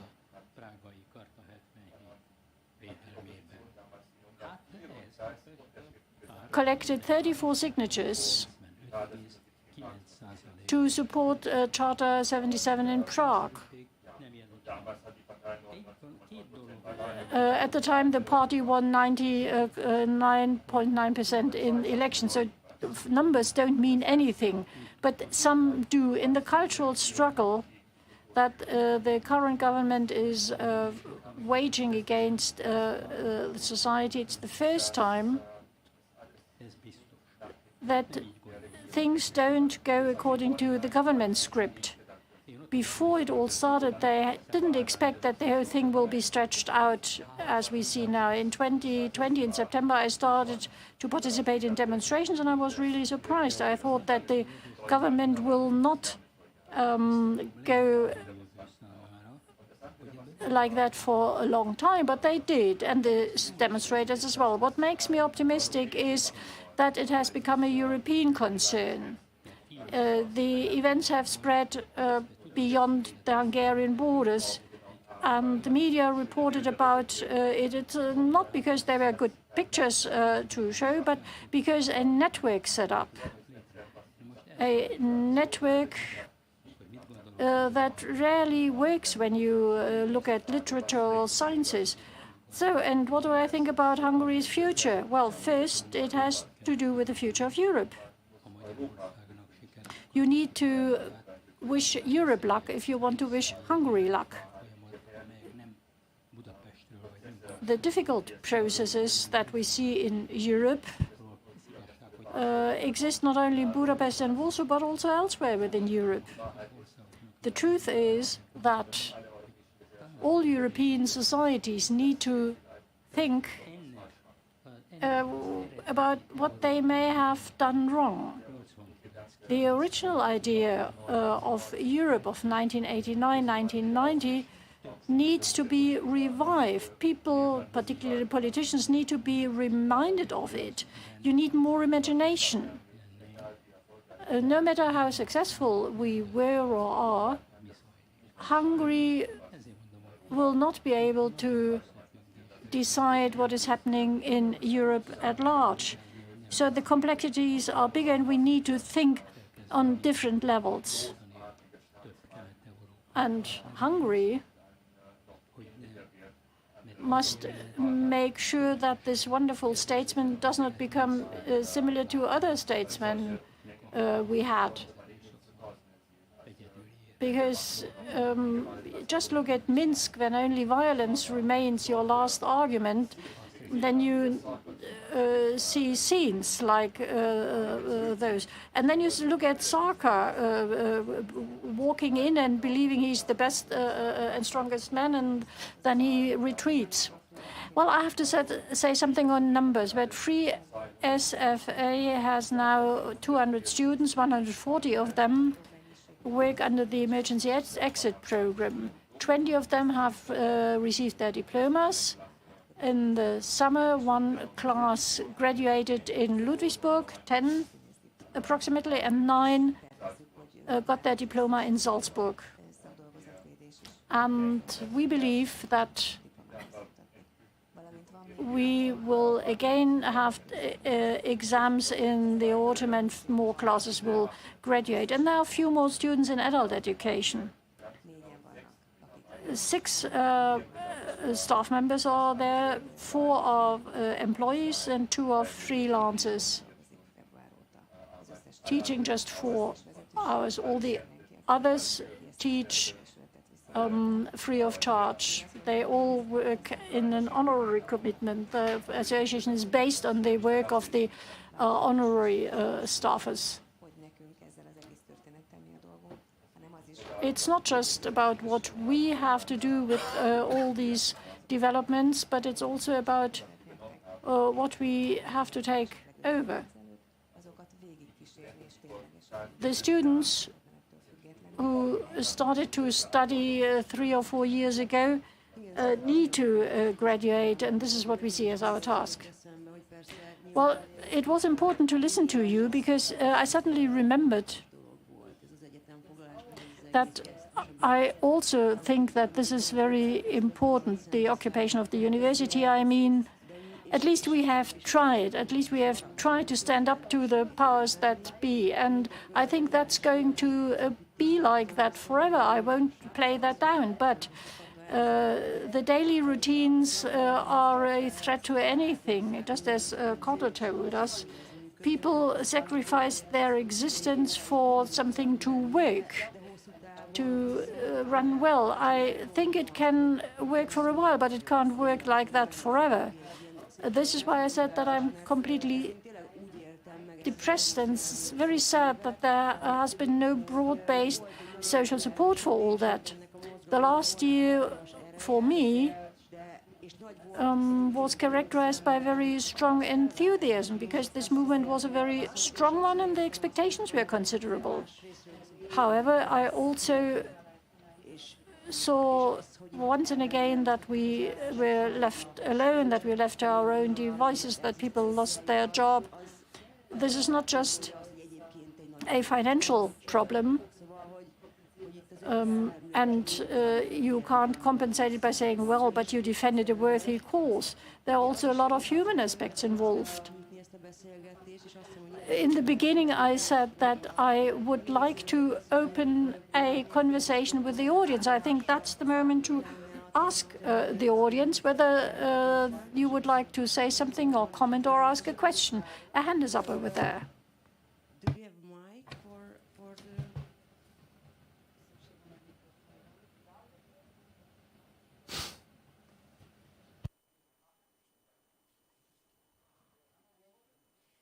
There.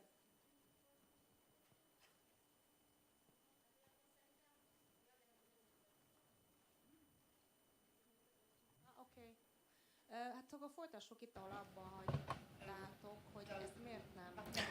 Okay, then let's just continue where we stopped. Why did this movement didn't get more broader support by society? What are the reasons? This may be something we should also talk about. Also from the other universities or the people of Budapest. I mean, there were many supporting them with food, for example. Well, yes, there was quite a broad support, but still, György or Kata, maybe you can better answer on this. Why didn't the movement didn't become broader and the resistance movement didn't become broader? Well, from my point of view, the saddest thing was that the students of the other universities were not that strongly involved, because this change of model actually didn't only take place in the SFE, but in the whole academic landscape, and all the other academic senates and the other students just handed in without any resistance. Or correct me if I'm wrong. No, more or less you're right. There were some little resistances, but what is the reason? Why did the other universities, the other senates, and why did they just surrender without resistance? György, do you have an idea?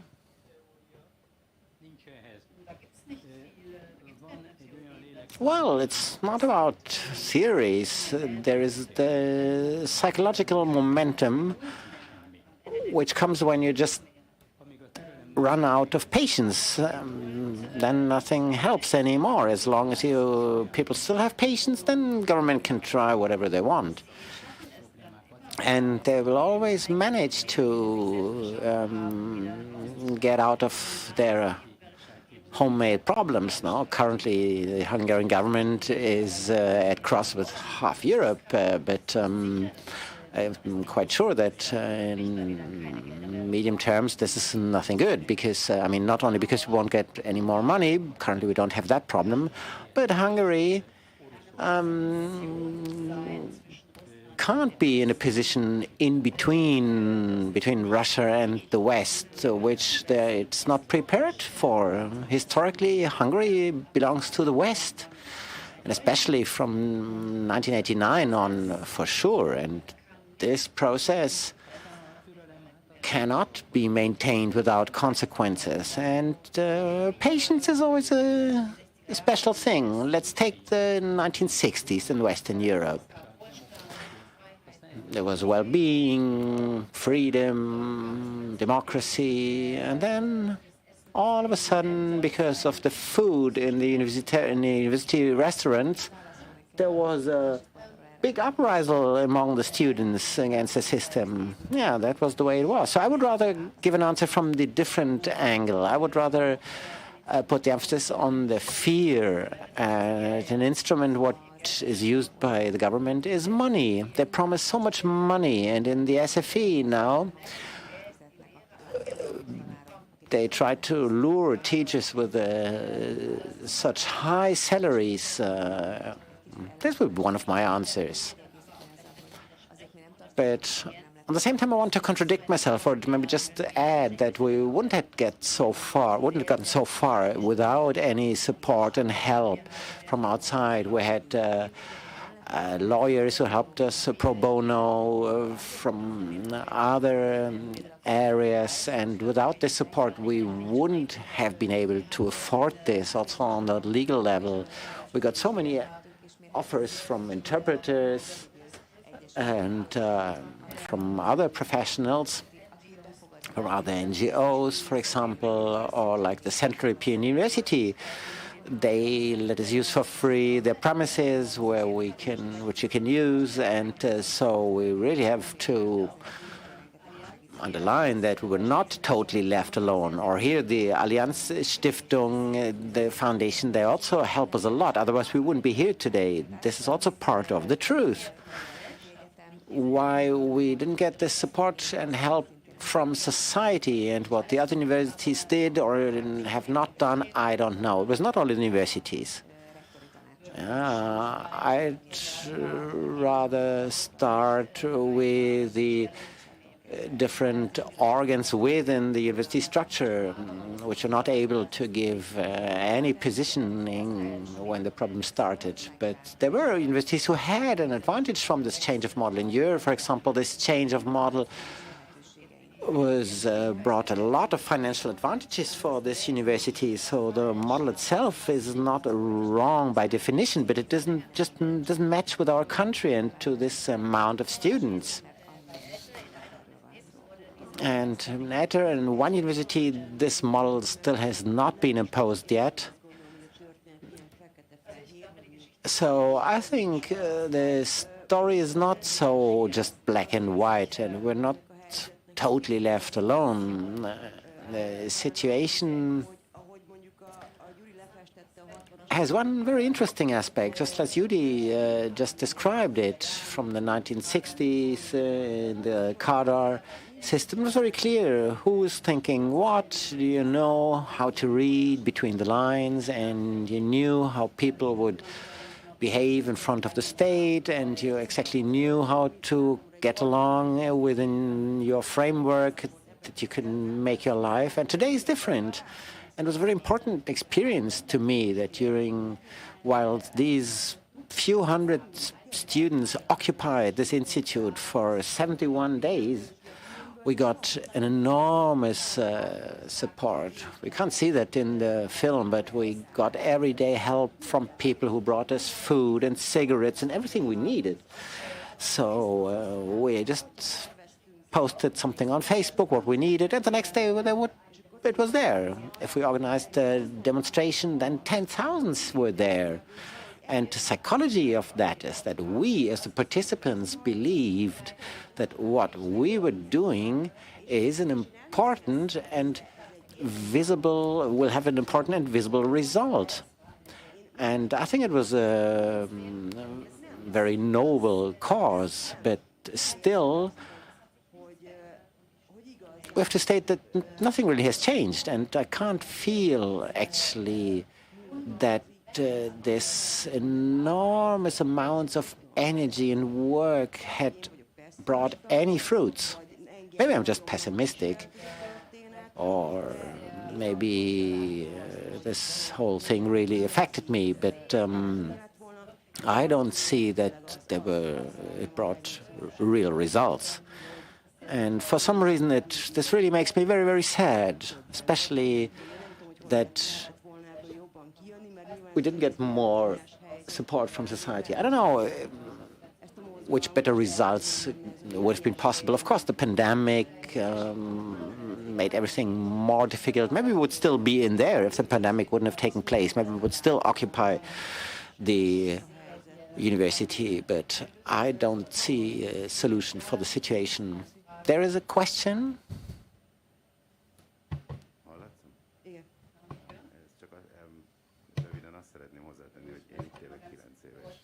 Yes, I was just want to add shortly that I've been living here for the last 9 years, and one of the good points was that I could be proud of Hungary again, and it was it was a story I'd like to tell about my country, and I was proud about that. And this is not a little thing. And anyway, this is not the reason why I was taking the microphone. Actually, in my country, currently, for the first time, it happens that there's like a second parallel level. There is the SFE and the FreeSFE, and you are thinking in an institutionalized way, and you've been asking what will this mean for the long-term future, and let's presume this really happens. So let's really cross fingers. Of course, we hope that the system will end at some point. And what happens when this moment has come? Then we have two institutions. We have the FreeSFE and the SFE. And then it is an important question, what will happen then if we have created these parallel structures? Who wants to answer? Well, I don't have an answer on that. But it's a very precise description anyway, because there is a kind of shadow society which is being created, but on the other hand, we can see that the system becomes more and more extreme, especially in the cultural context. We can see that it slowly reaches such an extreme point that it might lead just to an explosion. We'll soon have elections. We will see which are the political forces in Hungary in terms of anger. Of course, it depends on the individual psychology of each and every one, if you're optimistic or pessimistic. But how was it possible to dismantle these democratic structures so quickly, and maybe to which point these structures have been already eroded by the system, and that sheds a certain light on the world, or on the situation of Hungary after 1989. And these are old institutions. The system Orban understood quite well that there's a kind of rotten, half-dead structure which they could attack, and so there's no real answer on the situation. I think, honestly, that as long as these new forces don't understand their own errors, how we could come to this point, it will be very difficult to get forward. If the FreeSFE manages to set up a new institutional system which, independently from the political level, can create their own freedom, and this is in a small country even more difficult, because especially concerning finances, because there are no real economic forces behind, and therefore it's so important that FreeSFE gets a budget, for example, which might be small, but still, and if there will be a sustainable financing later on, and how all this will be organized, these are the real questions. And if you have a look on the processes in the past times in Europe, in Hungary, there's a quite broad basis of those who want changes, who would vote for whoever as long as this is something different. So people, you can really feel this longing for a change, and I think in that context, on that sense, every drop in the ocean is still important and might develop an important power. Also, the free SFR, the mere existence is a sign of hope. We can communicate that. It's an active situation, at least.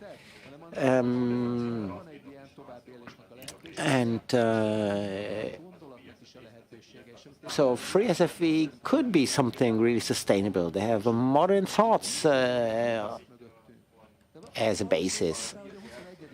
And what I can see, or what I missed on myself and in my generation, that we didn't even notice that we have arrived in the 21st century. So this populistic wave in Europe and in the world gave a much more modern answer. And as long as we don't have an answer to this populistic wave, it will be difficult. I'm not a prophet, though, and I don't know how long this will last. If it will stop tomorrow, if it will still take 15 years.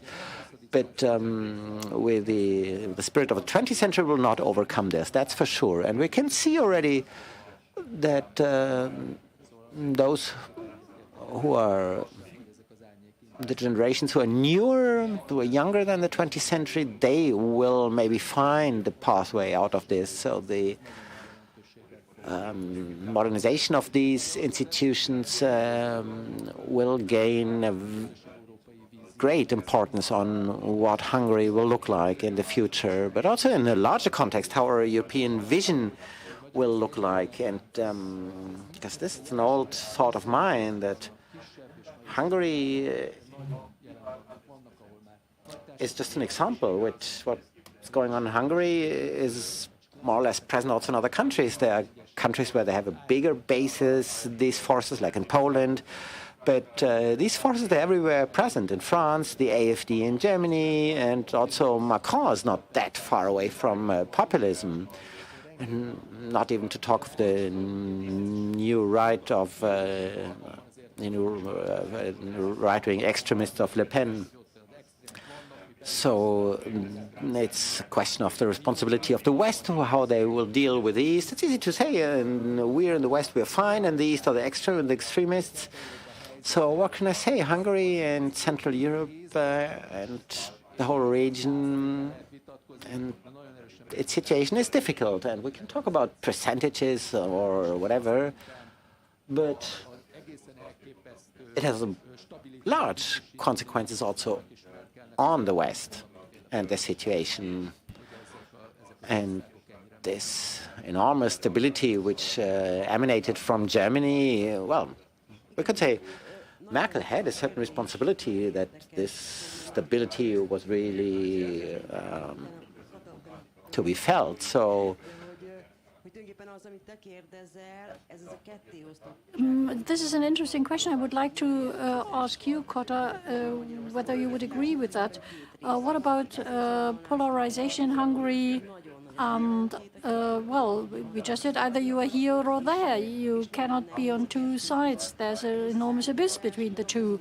And it's extremely difficult to communicate or to help the two sides to communicate, as if they lived in a parallel universe. And what do you think about what Kornél said? How typical is that for other countries in Europe as well? Or do you think that social activity is something typical of Hungary, or making a conscious decision to take up sides? Would you see that in Germany and other Western European countries as well? I don't think that Germany can be divided into two parts like that. And also the division of Hungary is an artificial one. I know many people who couldn't care less. Orban manages to politicize that kind of society that he wants to reach. But honestly, I do not believe that he will achieve in doing what he originally wanted. Many don't want to get involved at all. When there are changes and when those coming to power take over, they need to have some kind of peace strategy. That type of Cold War needs to be ended. Just as Kornél said, I fully agree with him. It's a pan-European responsibility. It's something for all of us in Europe. Kata. I also wanted to say something. I thought you were speaking about the institution. We at the FreeSFZE want to be independent of politics. We want to be beyond politics. We want our future not to depend on the outcome of elections. And we work on that. We haven't found the magic formula for that yet. Of course, we know that we will not be entirely independent of elections, but this is our aim.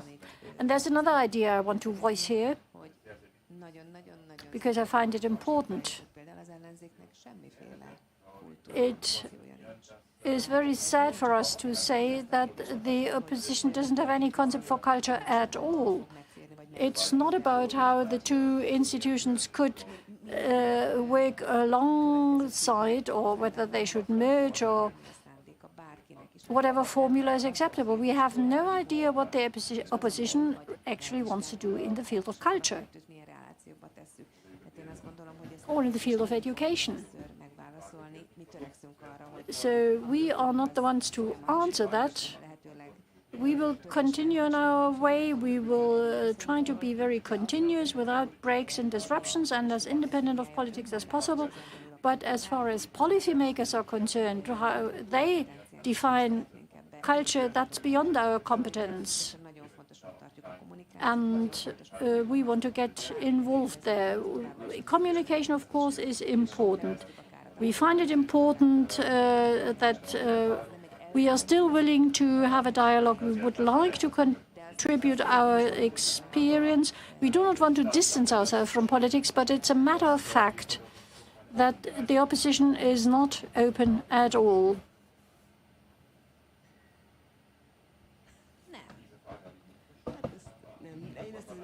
Well, the answer, my short answer is no.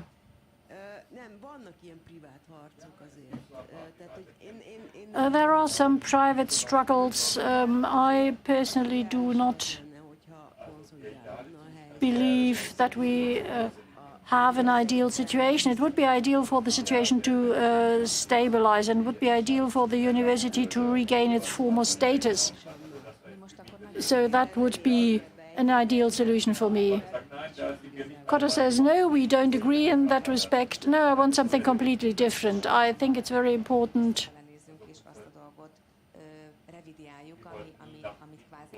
not to look back. We didn't want to win back what we had in the past. We are much freer now. We have won a lot. We have won our freedom as leaders, as private individuals, and I wouldn't want to give up that at all. It's not just cooperating with the international institutions, but the very idea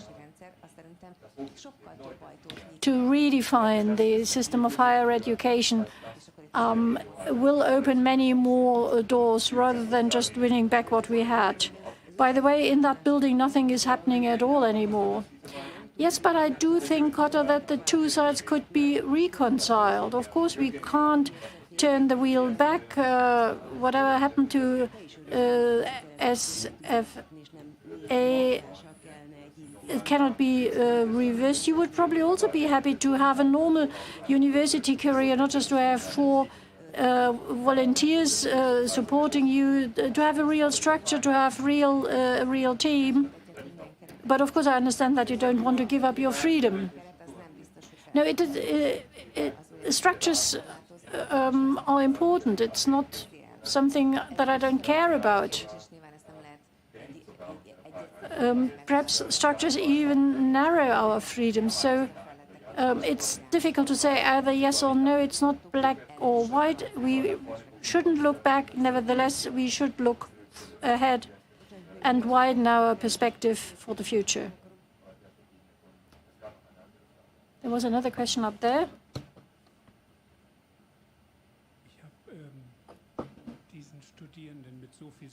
I listened to the students with great sympathy, trying to be free of violence and offer resistance in a democratic way.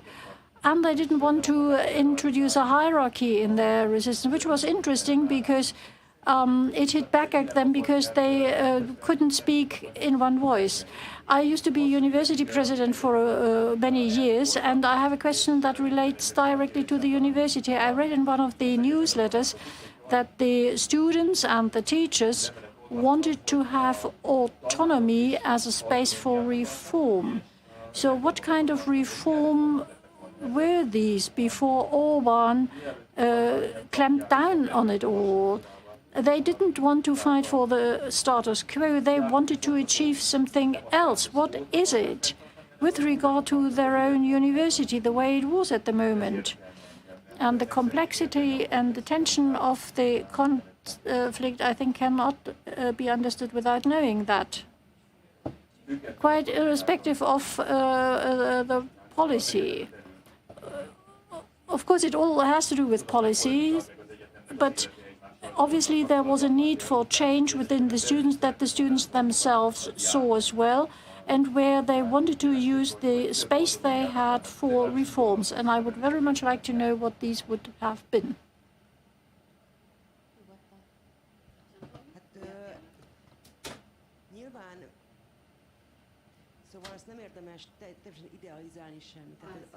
Well, we shouldn't idealize the situation. Kornél could talk a lot about it. And, well, I was a student there for 10 years, working there as a staff member. I know the university very well. It's become an important part of my life.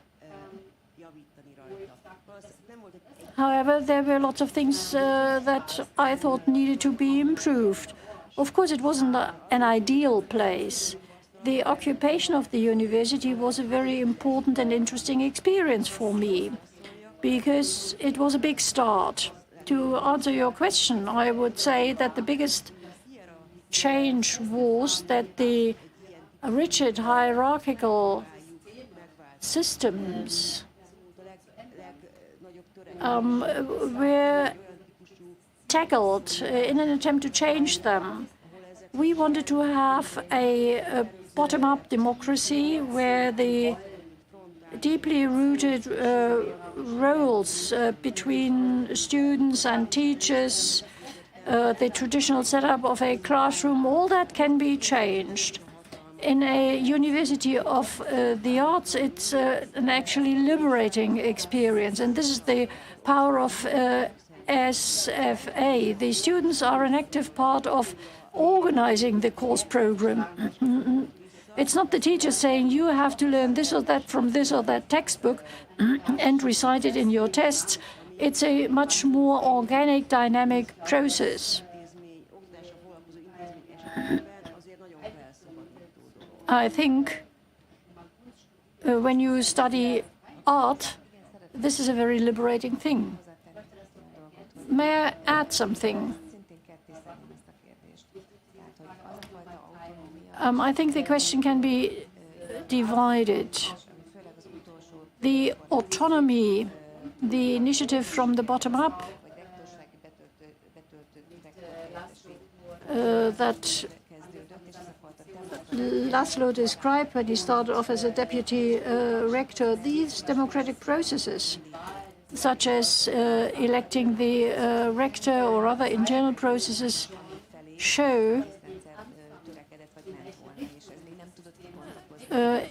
which direction the system could have taken. But of course it was prevented from maturing over the past year and a half. The other answer is that the demands of the students and the teachers were not problematic, because a change of system would have led to a new system, all right, but the crucial point was that a new directive was issued, and it was all topped by a curatorium, and there was no chance to change anything from the bottom up in a democratic way. it was completely impossible to organize things according to the daily realities. Contracts were drawn up in such a way that people could be dismissed immediately. Confidence was lost, and the students and the teachers were in a situation that couldn't be described remotely with the word autonomy. The Senate didn't have any rights anymore. So the demands the students had referred to the curatorium because the new system would have worked without any autonomy at all. Thank you. I hope this answers your question. I'm really sorry, but unfortunately we are beyond our schedule and we are unfortunately unable to take any more questions. Let me express my gratitude to all the organizers here at the theater. Thank you for letting us have this discussion here. And I would also like to thank Allianz Kulturstiftung, Humboldt University and the Foreign Office for giving us a chance to have such a panel discussion here. Allow me to invite you for the next episode of Berliner Korrespondenzen, where we want to discuss a film made by Lila Notch and Elle Gislinger, a film that will be shown in February next year. So come if you can. And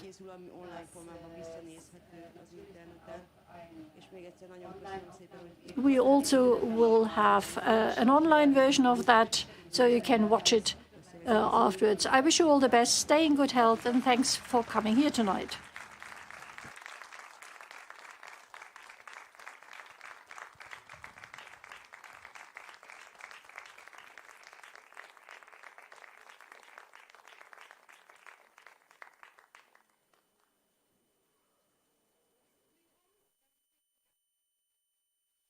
Und auch alle in Ruhe die Übersetzungsgeräte abgeben.